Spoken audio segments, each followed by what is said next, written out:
Hello guys, in this video, I will show you how to chat with only girls on OmeTV using this Chrome extension.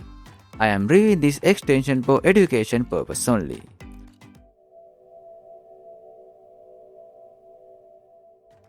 So first, open your browser and go to the Chrome Web Store. Then search for Bloxora and add it to Chrome.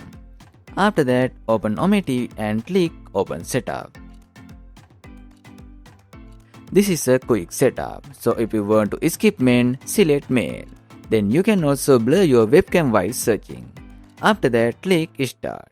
Now start using OmeTV. So whenever the extension detects a man, it will automatically skip them. The free version lets you skip up to 50 users per day. Then if you open more settings, you can change a few other options as well. I hope this video helped you. So don't forget to like this video and subscribe to the channel. Thanks for watching.